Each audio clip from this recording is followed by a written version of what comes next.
Disney did not collapse. That is what makes this story more uncomfortable. This is not the story of a company that disappeared, went bankrupt, or became irrelevant overnight. Disney is still one of the most powerful entertainment companies on Earth. Its parks still attract millions of visitors. Its characters still live in childhood bedrooms, Halloween costumes, lunchboxes, cruise ships, theme parks, and streaming menus around the world. But something changed. For decades, Disney had something almost no other company had: automatic trust. When Disney released a movie, families assumed it mattered. When Disney opened a ride, people assumed it was worth the trip. When Disney bought a franchise, investors assumed it would become bigger. When Disney put its name on something, the brand itself carried emotional weight. That was the magic.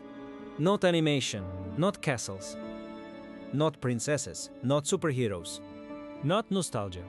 The real magic was trust. And Disney built an entire empire on the idea that trust could be turned into a machine. A movie could become a toy could become a theme park ride. A ride could become a family vacation could become a memory. And that memory could make the next movie feel important before anyone had even seen it. For a long time, this system looked unstoppable. Then the same system that made Disney powerful started to create its weakness. Because when every story becomes a franchise, every franchise becomes a product line, and every product line becomes a financial obligation, the audience eventually starts to feel the difference. Disney did not lose its magic because people stopped caring about stories. Disney lost its magic because too often, people started to feel that the story existed because the machine needed something to sell. To understand how that happened, we have to go back to what Disney actually was at its peak. Disney was never just a movie studio. That was the public image. The real business was much bigger. Disney was a system for turning imagination into repeatable revenue. The company had theatrical releases, television networks, cable channels, consumer products, resorts, cruises, games, publishing, licensing, and theme parks. Most studios made a film, released it, and hoped people came back for the sequel. Disney built worlds where the film was only the beginning. A child did not just watch The Lion King. They wore it. They sang it. They saw it on Broadway. They bought the plush toy.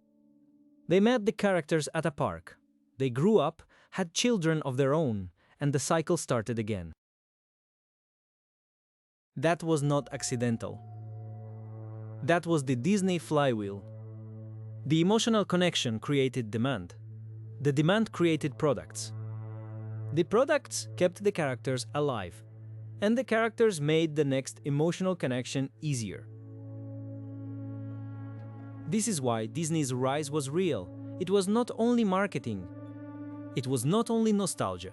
It was not only corporate power. Disney understood something very deep about entertainment. People do not only pay for content, they pay for belonging. They pay for memory. They pay for a world that feels safe enough to return to. That made Disney different from almost every other media company. Other studios had hits. Disney had rituals. Families planned trips to Disney World years in advance. Parents introduced children to the same movies they watched when they were young. Disney Channel created stars. ABC and ESPN gave Disney power in television. Pixar gave it emotional prestige. Marvel gave it a superhero universe. Lucasfilm gave it Star Wars. 20th Century Fox gave it even more library, scale, and franchise depth. By the late 2010s, Disney looked less like a company and more like the owner of modern pop culture. And for a while, the numbers supported the myth. Marvel movies dominated the global box office. Pixar was treated as the gold standard of animation. Frozen became a cultural event. Star Wars returned as a global phenomenon. Disney parks became premium vacation destinations. ESPN remained one of the strongest assets in cable television. The market saw a company that had solved entertainment. Disney did not need to guess what people wanted. It already owned what people loved. That was the legend. But inside that legend was the weakness. Disney's greatest strength was that it could reuse love. A beloved character could be extended. A successful film could become a trilogy. A trilogy could become a universe. A universe could feed streaming, toys, games, parks, cruises, and merchandise. That sounds efficient. But emotionally, it is dangerous, because love is not the same thing as demand. People can love a character and still not want an endless stream of content around that character. They can love a childhood film and still reject a remake that feels unnecessary. They can love Marvel and still get tired when every movie requires homework. They can love Disney parks and still feel that the experience has become too expensive, too complicated, and too optimized. Disney's machine needed more. More movies, more shows, more sequels, more remakes, more park spending, more franchises, more streaming content, more reasons to keep subscribers from canceling. But magic often works because of scarcity. A Disney movie used to feel like an event. A Pixar movie used to feel special. A Marvel crossover used to feel impossible until it happened. A trip to Disney World used to feel like stepping into a dream. Then the dream became a schedule. Content calendars, investor calls, subscriber targets, release slates, franchise faces, merchandising windows, park reservation systems, premium add-ons. The audience did not need to understand the business model to feel the change. They could sense it. And the first major red flag was streaming. When Disney launched Disney Plus, it looked like the perfect move. Netflix had changed the rules of entertainment. Cable television was weakening. Younger audiences were watching differently. The old bundle, where millions of households paid for channels they might not even watch, was slowly breaking apart. Disney could not simply protect the old world. It had to enter the new one. And on paper, Disney Plus almost unfair. Netflix had to spend billions creating franchises from scratch. Disney already owned Marvel, Star Wars, Pixar, Disney Animation, National Geographic, and a massive archive of family entertainment. The pitch was simple. If streaming is the future, Disney should win. And at first, the market believed it.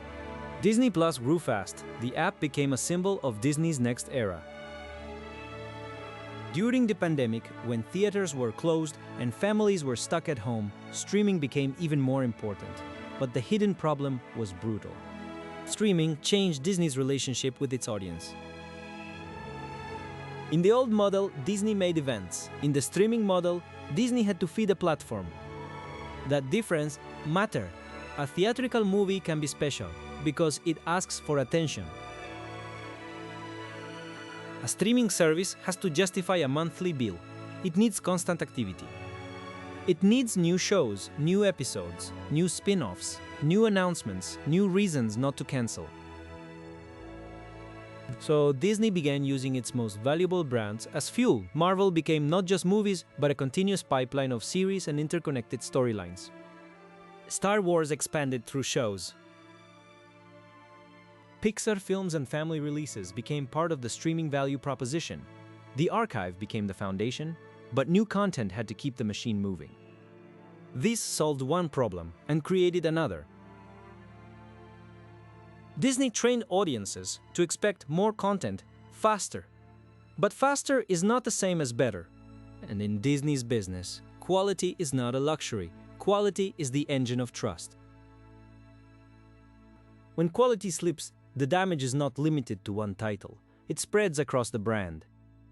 A weak Marvel movie does not only hurt that movie, it makes the next Marvel release feel less automatic. A disappointing Star Wars project does not only disappoint once, it makes the audience more cautious. A Pixar original that struggles does not only lose money. It raises a deeper question. Are families still treating Pixar as essential? That question would have been almost unthinkable a decade earlier.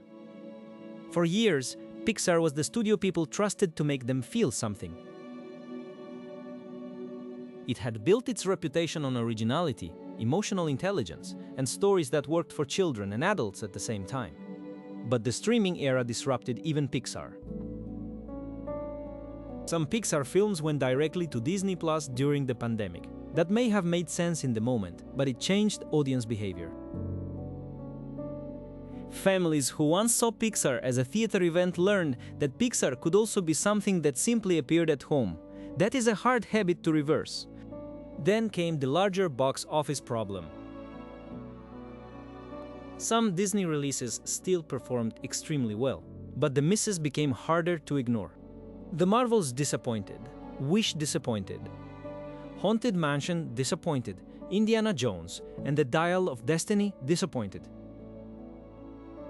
Pixar originals faced a more difficult theatrical market. This did not mean audiences had abandoned Disney. It meant they had become selective. That is a very different problem. When audiences abandon you, you need visibility. When audiences become selective, you need trust back, and trust is harder to rebuild than awareness. Disney still had awareness. Everyone knew the brands.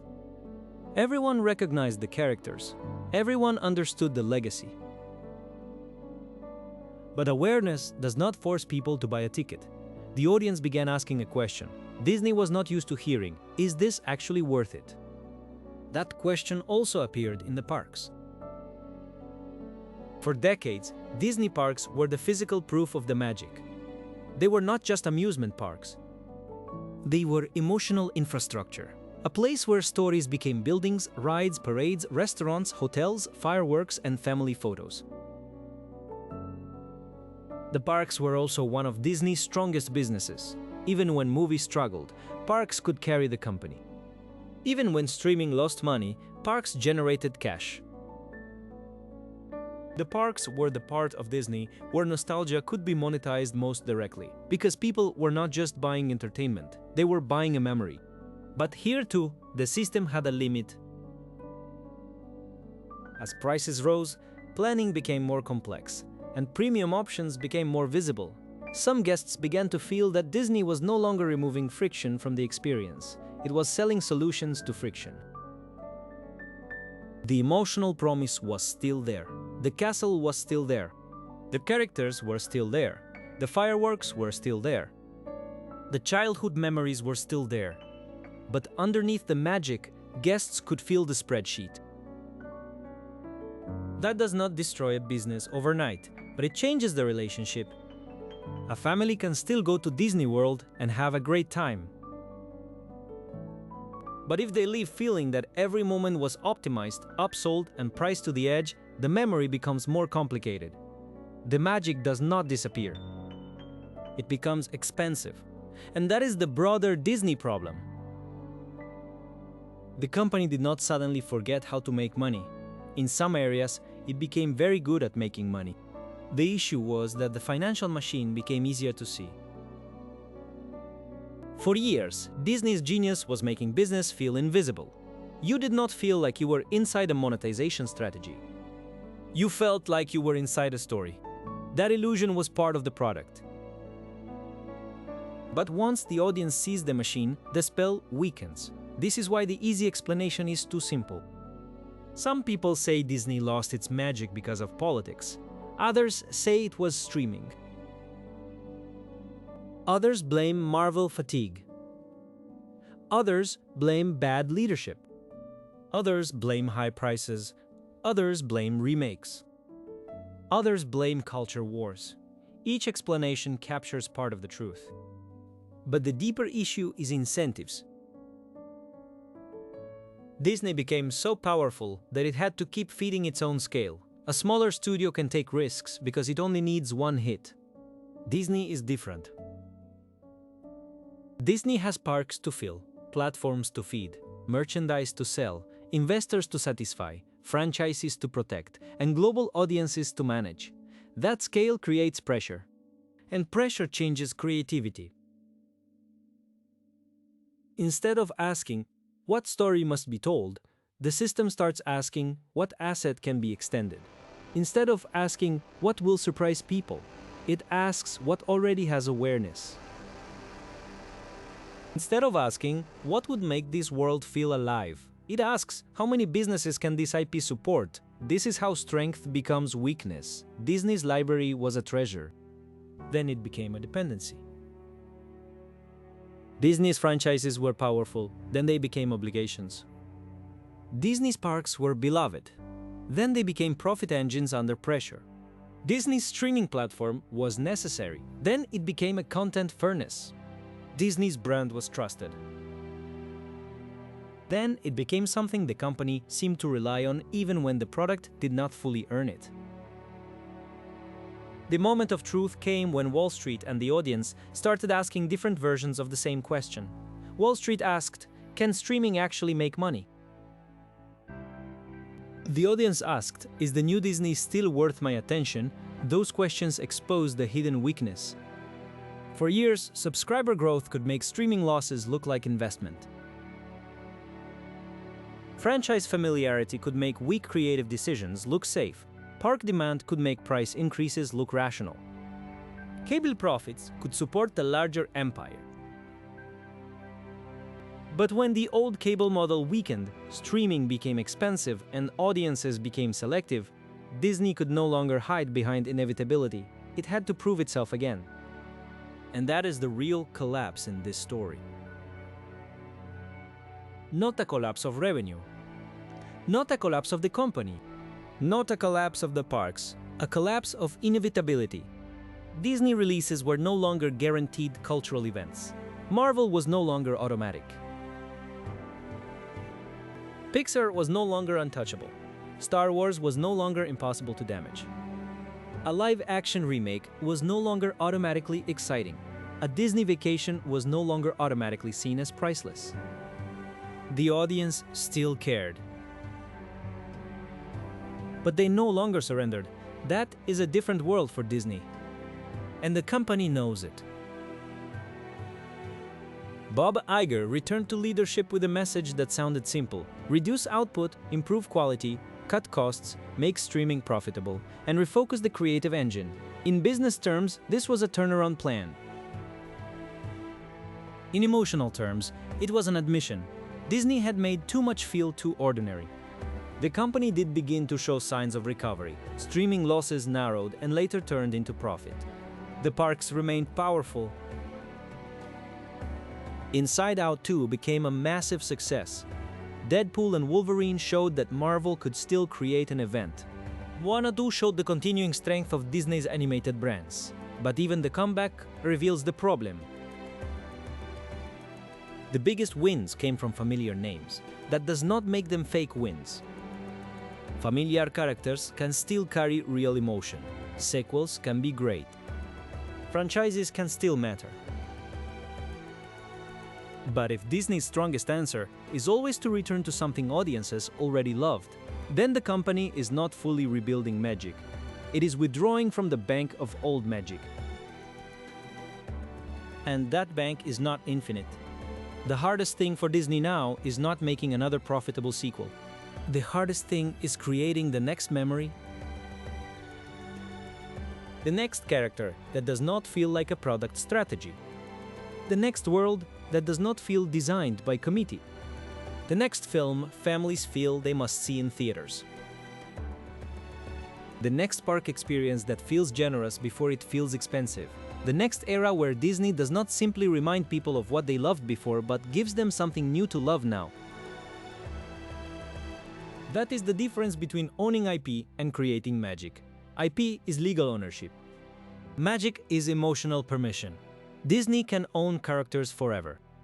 But it has to earn permission every time. And that is where the human price of this story appears. Not in one dramatic collapse, but in millions of smaller disappointments.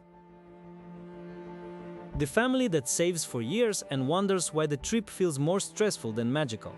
the fan who once watched every Marvel release and now feels exhausted before the movie begins. The parent who wants to share Disney with their child, but feels like the company is selling memory back to them at a higher price. The creative employee trying to make something original inside a system that rewards recognizable brands. The theater owner who needs Disney movies to bring families back, but cannot rely on every release the way they once could. These people are not enemies of Disney. They are the reason Disney mattered. And that is why this story is not about hating Disney. It is about understanding how a beloved company can become too efficient at monetizing love. Disney's rise was built on a beautiful idea. Stories can become shared worlds. Its weakness came from pushing that idea too far. When every shared world must expand, the world starts to feel less like imagination and more like real estate. When every beloved character must carry a franchise, the character starts to feel less like a friend and more like an asset. When every memory can be packaged, priced, extended, rebooted, and streamed, the memory becomes harder to protect. Disney did not lose its magic because magic is gone. It lost its magic because the audience began to see the cost of the spell. The company can still recover. In some ways, it already is recovering. Disney still has extraordinary assets, unmatched history, world-class parks, beloved characters, and the ability to create global events when the story is strong enough. But the old Disney advantage was not just ownership. It was trust. People trusted Disney to care about the story before the spreadsheet. Once that trust weakens, no acquisition can instantly repair it. No sequel can fully replace it. No streaming bundle can manufacture it. No park expansion can guarantee it. The magic returns only when the audience stops feeling managed and starts feeling moved. That is the lesson. Disney's empire was built by turning stories into a system. But stories are not powerful because they are part of a system. They are powerful because for a moment, people forget the system exists. And for Disney, that is the hardest magic trick of all.